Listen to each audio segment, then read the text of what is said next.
Mesdames, Messieurs, peuple congolais, sommes-nous un peuple déstructuré et désorganisé?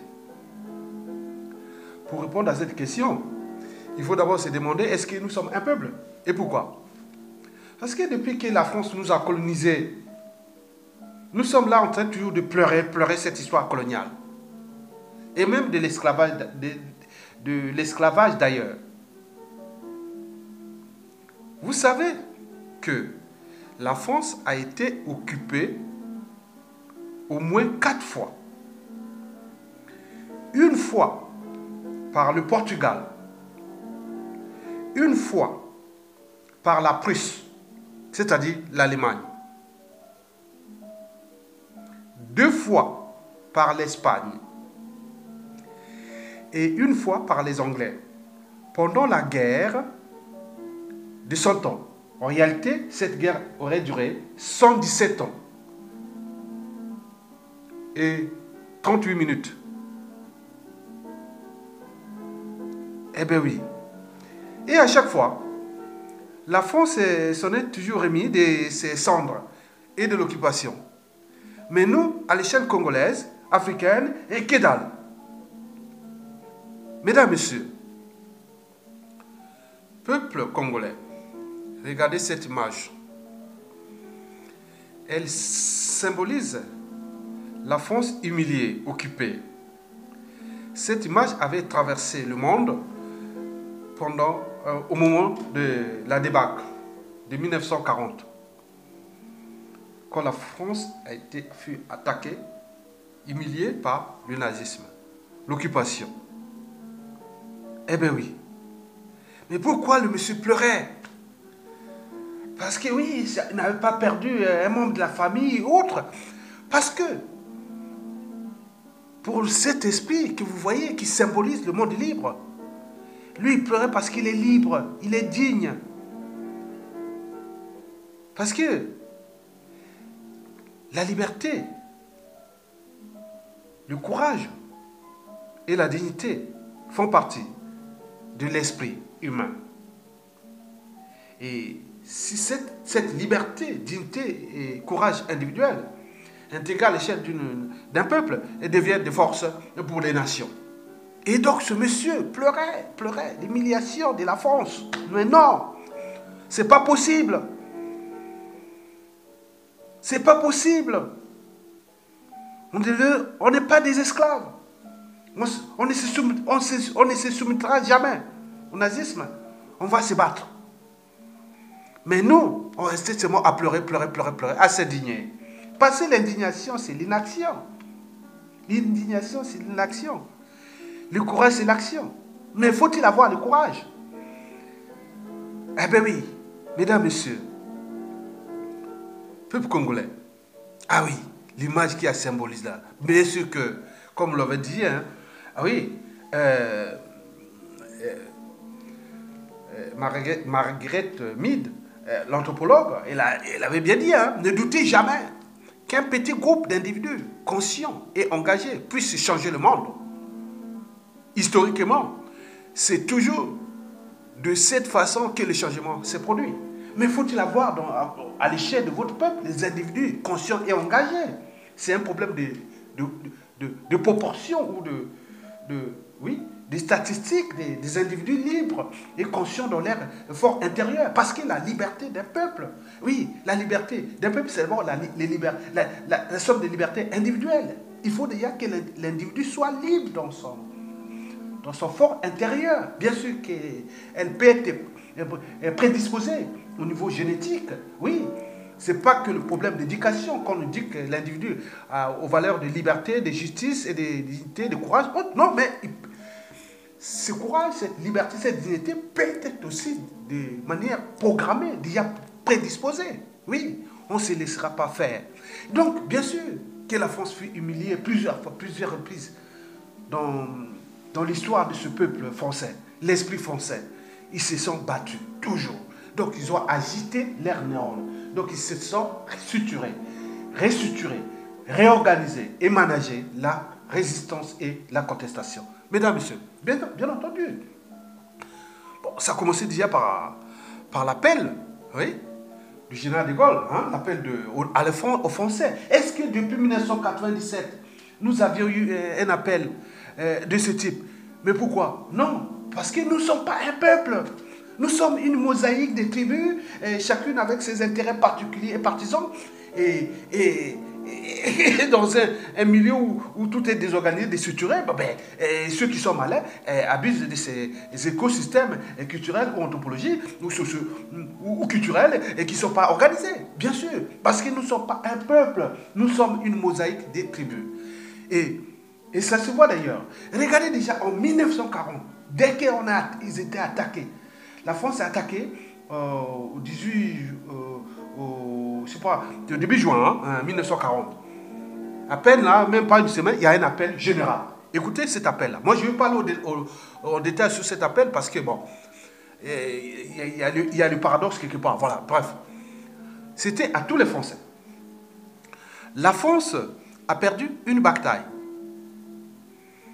Mais la France n'a pas perdu la guerre. Oui, il se réfère à tous ceux qu'ils ont subis. Je vous rappelle que la France a été au moins occupée au moins 4 fois. Une fois par les Portugais, une fois par les Prusses, c'est-à-dire les Allemands, 2 fois par les Espagnols et une fois par les Anglais pendant la guerre de 117 ans. Mais on parle aussi des Italiens qui auront une fois... oui, voilà. Donc, voilà ce message-là. Mais nous, on n'a jamais eu ce message. Donc, eux, ils ont diffusé ce message que je vais parler jusqu'au bout de ce message. Je vais prendre seulement les 3 premières lignes, ou les 4 premières lignes, ou les 3 premières lignes. Voilà. Des gouvernants de rencontres ont pu capituler, cédant à la panique, oubliant l'honneur, livrant le pays à la servitude. Oui, c'est ce que nous avions vécu en 97 et jusqu'à nos jours. Nous sommes dans un pays occupé, nous sommes occupés par le 3e Reich qui sévit au Congo, Brazzaville, aujourd'hui. Bien entendu, la France a été occupée, a été envahie par un pays qui s'appelle l'Allemagne. Mais nous, c'était pas ça. Nous, le Congo, on a été envahi par une coalition de pays dont le cerveau de cette coalition, c'était la France. C'est le paradoxe. La France est venue nous envahir en 1997 en faisant une coalition avec le Tchad, l'Angola et plein de pays pour nous envahir. Et nous subissons aujourd'hui. Mais le paradoxe est là, le paradoxe français est là. Donc, on ne vient pas envahir un ennemi, un ami, soi-disant ami. Mais non, là c'était une agression contre le peuple congolais. Et le peuple congolais s'en est jamais remis. Parce que nous ne sommes pas libres dans notre fort intérieur. Dans notre fort intérieur. Sinon, on s'indigne. Après, on pleure. Après, on agite les neurones et on susurre et on y va. Mais c'est ce que les Français ont fait. Hein, mesdames, messieurs. Bon, après cet appel, oui, bien sûr que les gens commençaient à construire des maquis. Oui, les maquis, c'est la naissance de la résistance. Donc, les gens se sont identifiés, les gens qui se faisaient passer pour alliés de l'ennemi nazi, oui, il y a des gens, les Français, se disent oui, je suis pour les nazis. En réalité, c'était pour recueillir des informations ou trouver des actes de sabotage qui vont suivre par la suite. Donc, vous voyez, il y a des femmes, des hommes, autres. Donc, nous sommes dans cette guerre d'intelligence parce que derrière tout ça, ce que vous pensez, ce n'est pas que un pays qu'on veut sauver, mais c'est l'esprit.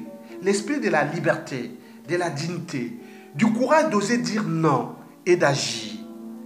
Eh bien oui, mesdames, messieurs, regardez, il y a eu déjà l'appel, on a fait l'appel à tout le monde qui voulait rejoindre la résistance. Nous, les dictateurs de l'État, n'a jamais été aussi faibles. Il est au fond du tout. Mais nous ne sommes pas capables de s'organiser, de se structurer et de le mettre hors d'état de nous et tout ça. Tout simplement. Tant au niveau politique, civil que militaire. Mais rien du tout. Au niveau même de la résistance, on est en sous-cognition.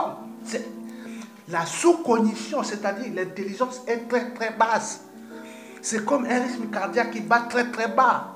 C'est pas bon pour un pays.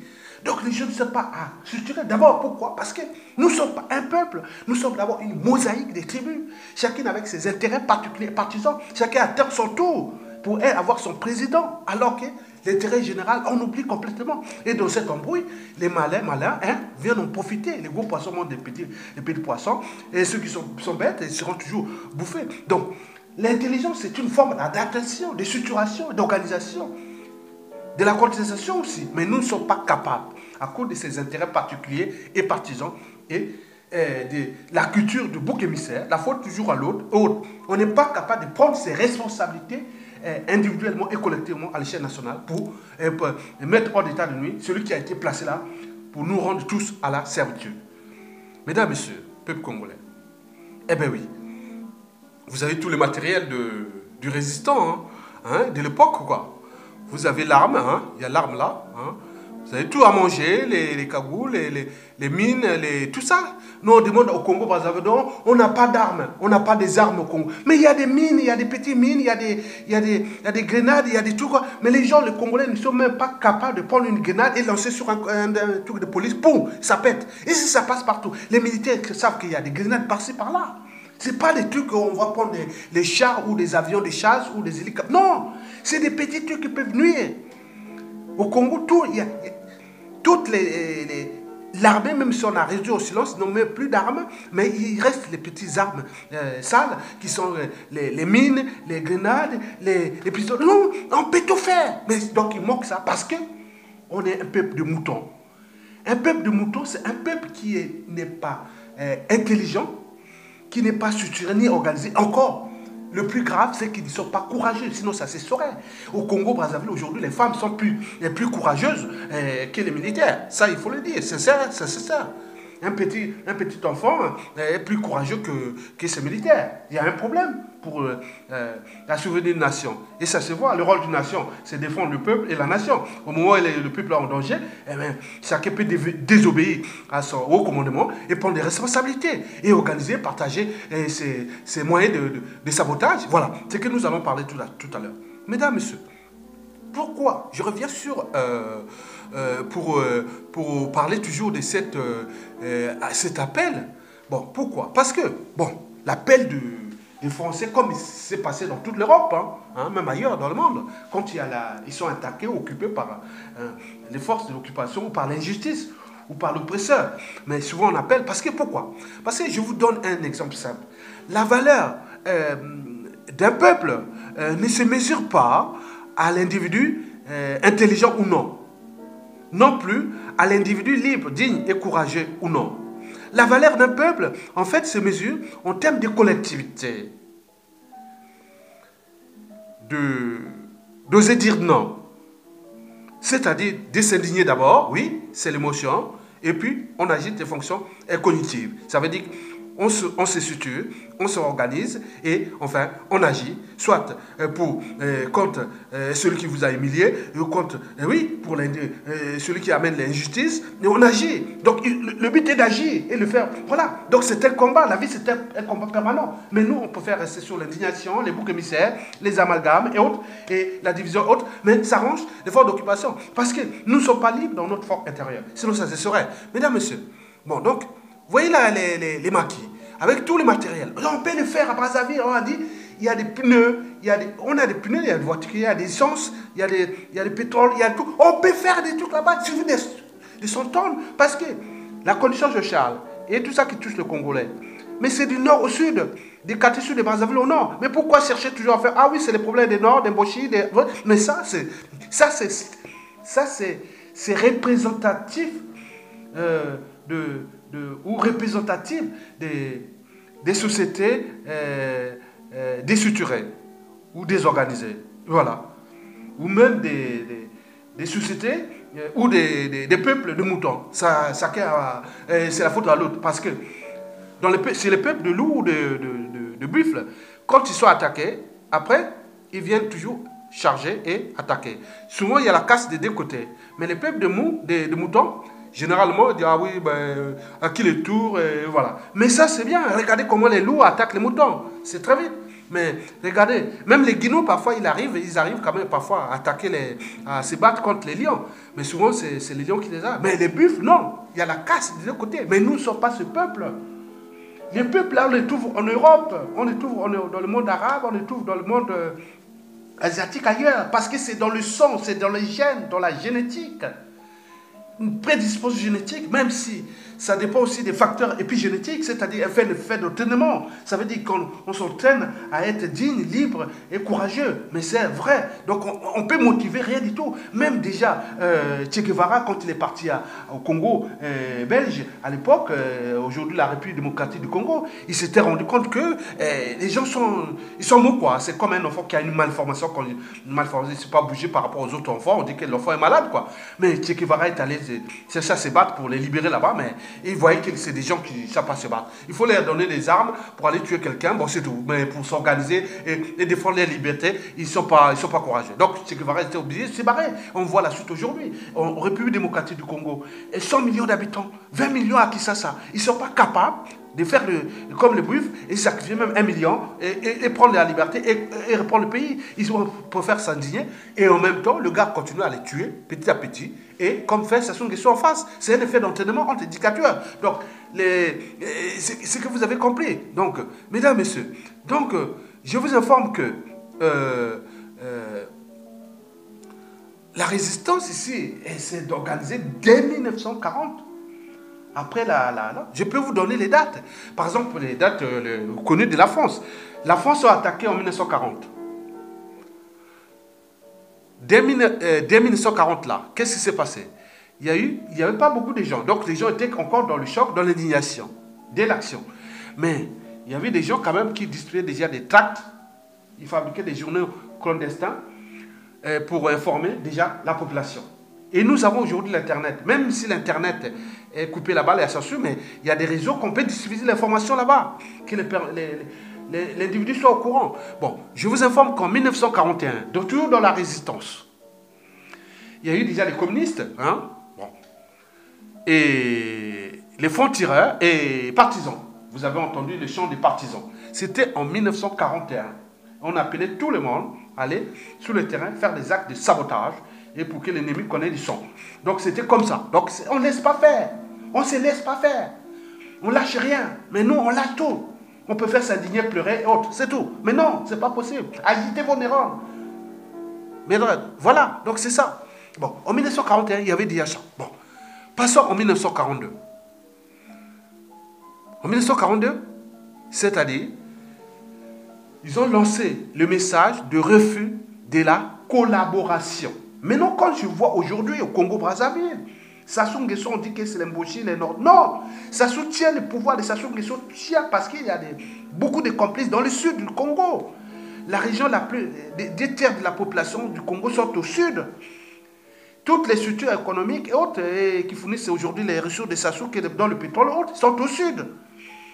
Les plus grands agences secrets ou de tous les collabos sont au sud. Parce que Sassou Nguesso sort le sud, il est rien, il est foutu. Le Nord reste que le commandement de ces affaires-là. Même si aujourd'hui le Nord est en train de se diviser. Mais le problème, c'est qu'ils ont refusé de collaborer avec ce régime. Et ça a tout balancé au niveau de la honte et du déshonneur ou de la France occupée. Donc, tout s'est bouleversé à la fin de 1942. Et en 1943, qu'est-ce qu'ils ont fait? Déjà, on refusait, il y a eu refus du système, du service du travail obligatoire. Je vous dis que le travail obligatoire, c'est un travail gratos. Donc, tu vas travailler, hein, tu travailles travailler pour le régime, quoi. Hein, du nazisme, on travaillait gratuitement. Déjà, en 1943, la plupart des Français ont refusé le travail obligatoire. Mais regardez-nous au Congo. On a le travail, vous voyez. Nous avons le travail obligatoire au Congo qui se déroule au Congo. Regardez là, avis au personnel. Le directeur général du chemin de fer Congo-Océan porte à la connaissance du personnel que les 50% restants du salaire du mois de février 2017 seront versés au personnel le jeudi 21 décembre 2017. Pointe-Noire, le 13 décembre 2017, la direction générale du chemin de fer Congo-Océan. Bon, écoutez, ça c'est ce qu'on appelle le travail obligatoire. Le travail obligatoire, c'est un travail gratos. Les gens qui ont travaillé, ils sont salariés. Au mois de février, on leur a versé la moitié de leur salaire, déjà de merde. Donc ils ont attendu 10 mois pour qu'on leur reverse la moitié de l'autre salaire. Vous vous rendez compte, ça se passe où? Ça peut demander ça même chez les Arabes, chez les Blancs, chez les Asiatiques, autres, les Indiens. Et ça ne peut pas, ça ne peut pas. Toute une entreprise nationale passe 10 mois sans salaire et on vous verse une moitié des salaires par tous les 10 mois. Et vous êtes là, bloqué, vous ne pouvez pas vous prendre même des chemins de faire les bloquer tout et faire tout ce que vous pouvez faire. Mais ce n'est pas possible. Et ça, c'est à tous les niveaux. Ça va jusqu'au niveau des fonctionnaires qui ont dit 3, 4, 5 mois sans pécule. N'oublions pas les retraités, les étudiants, la jeunesse, l'avenir d'un pays, les bourses, l'université ne marchent plus. Hein, ils vont passer peut-être la 10e année blanche de l'université. On fabrique l'avenir d'un pays déjà par l'enseignement, que ce soit primaire, secondaire, mais aussi supérieur. Mais là, il a détruit, il est en train de détruire, et les gens sont là en train de constater, parce qu'ils sont des peuples de moutons. Comme disait Agathe Christine, elle disait, un peuple de moutons finit par engendrer un gouvernement de loups. Mais ce que nous vivons, oui, c'est la réalité. Mesdames, Messieurs, bon, déjà en France, en 1944, bon, il y a eu l'appel et la formation des forces françaises d'intérieur. Bon, donc c'est... Bon, bien sûr, il y a eu l'aide des Alliés, dont les Américains, les Anglais et autres. Bon, mais nous, on n'a pas eu cette aide parce que nous étions envahis par la France. La France continue à créer des réseaux avec ses forces d'occupation qui occupaient le Congo pour qu'on continue à rendre le Congo dans l'occupation. C'est le paradoxe français. Au moment qu'on parle de la liberté, la dignité, voilà tout ce qui est de la souveraineté autre, mais la France organise encore des dignités, donne avec des expertises techniques et du renseignement et des armes et tout ça, et tous les moyens de lobbying autres pour maintenir Sassou Nguesso, le naziste Sassou Nguesso au Congo-Brazzaville. C'est le paradoxe français. Mais pourquoi fêter encore les journées contre la collaboration, contre l'occupation, contre... Voilà. Alors que la France entretient l'occupation au Congo-Brazzaville. C'est le paradoxe. Mesdames et messieurs, donc, bien entendu, tout s'est passé par les renseignements, par des maquis, par des actes de sabotage. Vous avez vu la libération de Paris. Ah oui, les gens, les chars ou les voitures de la Gestapo ou même voilà, qui passaient. Bon, les gens prenaient les cocktails Molotov, ils jetaient sur la voiture. Il y avait du feu partout, dans tous les arrondissements. Mais on ne peut plus circuler. La police ne peut plus circuler. Ça, on peut le faire à Brazzaville. Il y a l'essence. On a des bouteilles. Et voilà, mettez ça pour mettez le feu, les boîtiers passent, la nuit, ils sont attirés comme ça, faites des guet-apens. Allumez un feu quelque part, la police arrive quelque part avant qu'il arrive, vous mettez un feu à 2 km ou 3 km avant qu'ils arrivent, la voiture explose, le feu part partout. Comme les gens là-bas sont peureux, ils ne vont plus aller, mais les militaires là, les policiers, ils vont non, je ne veux plus parce qu'au cours de la route, ils ne vont pas sécuriser toute la ville de Brazzaville. Oui, ils ne peuvent pas sécuriser... une ville qui fait au moins 10 km de long et 5 km de large. C'est pas possible. Donc, attendez. Bon, donc c'est nous qui devons nous lutter. Regardez le travail obligatoire. C'est nous qui en avons. Donc, le dictateur Denis Sassou Nguesso, qu'est-ce qu'il peut faire?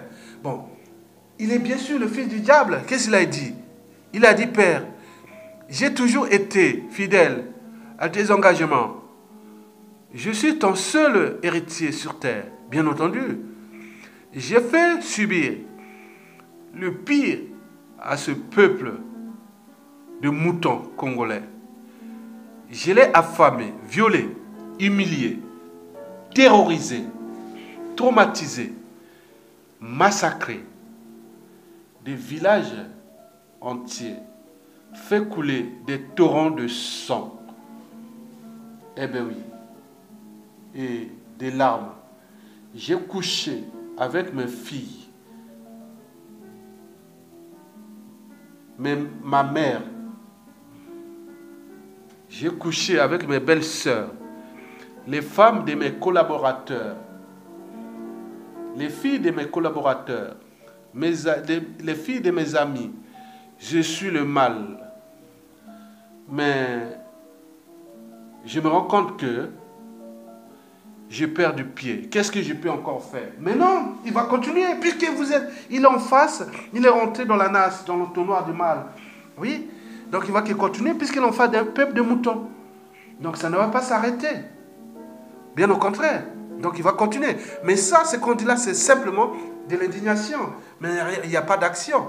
Même si on monte là, par exemple, ce qui a été fait, il y a une tribune qui a été organisée, la table ronde qui a été organisée à Paris le 13 décembre 2017 à Paris sur l'épuration ethnique, les arrestations illégales et surtout, n'oublions pas, les disparitions forcées. Il y a eu une table ronde qui a été faite. Bon, ben, je peux lire le contenu de cette table-là, ce qui devait être organisé par cette table ronde. C'était que cet homme, Denis Sassou Nguesso, c'est le plus grand criminel que le Congo-Brazzaville ait jamais connu depuis son indépendance. Cet homme a été catapulté au Congo-Brazzaville par la France ou par les réseaux Jacques Foccart et de Chirac. D'abord en 1977, puis en 1979 et enfin en 1997 sur fond de fleuves, de sang et de larmes. Depuis, le palmarès de ces crimes est impressionnant. À son actif, des centaines de milliers de morts et des millions de morts, des milliers de fosses communes, de charniers non encore répertoriés, non comptabilisés. Son terrain de chasse, la région du Poul, où il opère un nettoyage ethnique depuis plus de 20 ans.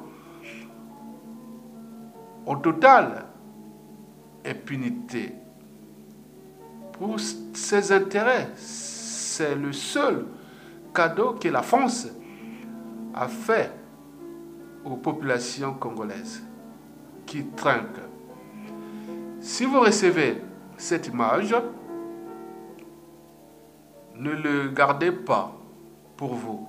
Merci de la faire circuler, de la donner et ou de l'adresser à un ami, à une connaissance, la communiquer à la communauté internationale et surtout à la France. Ne fera rien pour le peuple martyrisé. Sinon, si nous ne bougerons pas pour la faire bouger, s'il vous plaît, faisons quelque chose. Bon, j'ai lu un peu mal parce que bon, c'est un peu courbé par rapport pour l'image, pour que voilà, c'était un peu compliqué. Bon, je courbe un peu pour lire ça. Bon, tout ça c'est l'indignation. On connaît ce monsieur qu'il fait. Regarde ce qu'il a promis. Il a dit qu'il ferait plus ça. Bon, il disait qu'il ne ferait plus jamais ça, c'est-à-dire utiliser la violence, les armes et autres. Mais il le fait. Il a dit que le peuple lui il a dit que bon, ben, il fera plus ça, ben, le peuple subit ça. Ben, surtout les opposants, les tortures, les prisonniers politiques et autres. Donc, vous connaissez très bien. Bon, donc tout ça, c'est millions. Et nous sommes dans un pays occupé. Donc, il faut le savoir. Donc, comme disait Nelson Mandela, oui, hein, donc, vous l'avez vu, hein, un homme qui prive un autre homme de sa liberté est prisonnier de la haine, des préjugés et de l'étroitesse d'esprit. Donc, c'est pas là ce qui va se terminer cette histoire-là, parce que elle va se terminer très mal. Moi, je suis sûr et certain que cette histoire-là va se terminer très très mal pour tout le monde. Parce que nous, si nous ne nous organisons pas, ne prenons pas notre responsabilité comme un peuple, au lieu de rester comme une mosaïque des tribus, et chacune avec ses intérêts particuliers, partisans, en attendant, chacun attend son tour, que bon, lui il a été là, bon, demain peut-être ça sera un président de là. Non, si nous restions là, on a tout perdu. Mesdames, messieurs, peuple congolais, je vous remercie et restez courageux et battez-vous pour libérer le pays parce que nous sommes foutus. Nous sommes dans un pays sous-occupé Et pourquoi nous sommes occupés? Parce que, je vous l'ai dit, la valeur d'un peuple ne se mesure pas à l'individu, intelligent ou non. Non plus à l'individu libre, digne, courageux ou non. La valeur d'un peuple se mesure en termes de collectivité. D'oser dire non, c'est-à-dire de s'indigner d'abord, puis de s'organiser, et enfin d'agir contre soit celui qui nous a humiliés, soit contre l'injustice, soit contre l'occupant. Ici, l'occupant, c'est le Sassoulon, l'Oyokratie, le troisième rage au Congo. Bien sûr qu'il y a des camps de concentration, il y a des processus d'extermination, il y a du travail obligatoire, et tout ce que vous connaissez, de crimes de sang, de masse, de génocide. Allons-nous laisser encore ce monsieur détruire impunément ce pays? Tant que nous, individuellement et collectivement, nous puissions ensemble agir tant au niveau civil que militaire. Le temps n'est plus à l'indignation, mais à l'action. Mesdames, Messieurs, peuple congolais, vive la résistance. Je vous remercie et à bientôt.